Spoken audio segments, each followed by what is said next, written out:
الحمد لله الحمد لله الذي أنزل الكتاب ولم يجعل له عوجا، وأشهد أن محمدا عبده ورسوله، وصلى الله على آله وأصحابه أجمعين. أما بعد، أعوذ بالله من الشيطان الرجيم. بسم الله الرحمن الرحيم. إنا أنزلناه بلسان عربي مبين، ولو جعلناه قرآنا أعجميا لقالوا لولا فصلت آياته أعجمي وعربي.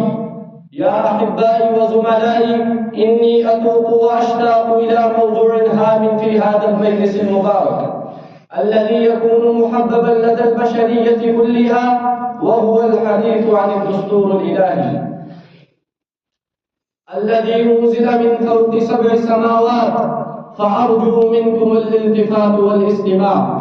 يا أيها المستمعون الكرام، إن القرآن الكريم هو الكتاب المقدس الذي لا يأتيه الباطل، إنه تنزيل من حكيم مجيد، تنزيل من رب العالمين، كتاب أحكمت آياته ثم فصلت من لدن حكيم خبير، كتاب مبارك ليدبروا آياته، كتاب لا ريب فيه، كتاب لا يمسه إلا المطهرون، كتاب يقص علينا أحسن القصص، كتاب ينبئنا أنباء الغيب، كتاب يهدي للتي هي أقوم، كتاب بشرى للمؤمنين وغيظ للكافرين، كتاب أتقن وأحكم، كتاب أشمل وأكمل. يا إخواني، إنه معجز في كل شيء، معجز في ظاهره وباطنه، معجز في ألفاظه وحروفه، معجز في حقائقه ودقائقه، معجز في مداته وغناته، معجز في تصاريفه ومشتقاته، معجز في تراكيبه وتنظيماته، معجز في قوانينه وتعاليمه، معجز في طراوته وطلاوته، معجز في تأثيره ونفوذه، معجز في أغراضه وأحكامه، معجز في غلبته وسيطرته، معجز في فصاحته وبلاغته.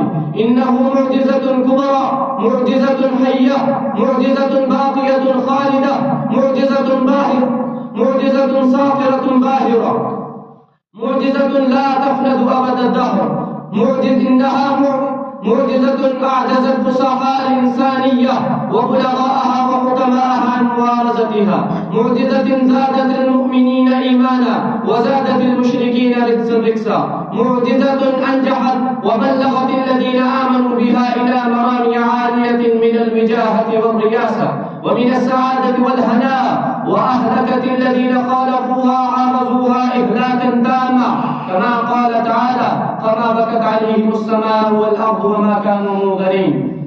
إنها معجزة أبدية على هذا الوجه من الأرض، فإنها تتحدى تحديا سافرا، تحديا فافرا، تحديا يشوي المخالفين ويقطع دابر العالمين. فإنها تقول: هل يوجد فيكم رئيس من الرؤساء، وكبير من الكبراء، وحكيم من الحكماء، وعليم من العلماء، وفصيح من الفصحاء، وبليغ من البلغاء، وخبير من الخبراء، الذي يعارضني ويقابلني؟ فالإنسانية كلها أمام هذا التحدي متحيرة مشبوهة، خلص لسانها وأغفل فمها أقفالا ثقيلة. انظروا إلى تحديها كيف تتحدى، كما قال تعالى في القرآن المجيد: قل لئن اجتمعت الإنس والجن على أن يأتوا بمثل هذا القرآن لا يأتون بمثله ولو كان بعضهم لبعض ظهيرا. إنها تسفل فتقول: قل فأتوا بسورة من مثله بل ائتوا بحديث مثله. يا إخواني، هذه معجزة إلهية التي أنزلت على رسولنا وحبيبنا وشفيعنا محمد صلى الله عليه وسلم. إنها نزلت بلسان عربي مبين، إنها أحدثت انقلابا عظيما، فبددت الظلمات والجهالات، ونورت الآفاق والأنفس، ووضعت القلوب والنفوس. إنها أثرت تأثيرا كبيرا، تأثيرا مدهشا، تأثيرا آفاقيا شاملا، تأثيرا عميقا واسعا، تأثيرا محيرا، تأثيرا بلغ إلى آخر الحد وبلغ إلى آخر الكمال، تأثيرا يعجز عن بيانه أقلام الكتاب والمصنفين، تأثيرا يعجز عن سرده خطب الخطباء والفصحاء. إنها أثرت في ناحية من نواحي وفي طبق من طباق الإنسانية كلها، وفي عصر من عصورها، وزمن من أزمانها. وكفاك بفهم تأثيرها مقال الوليد الذي رواه ابن عباس رضي الله عنهما، إنه يقول أن الوليد بن المغيرة جاء إلى النبي صلى الله عليه وسلم فقرأ عليه القرآن فكأنه رق له، فبلغ ذلك أبا جهل فأتاه فقال له: قل فيه قولا يبلغ قومك أنك منكر له وكارم، فاسمع ماذا أجاب.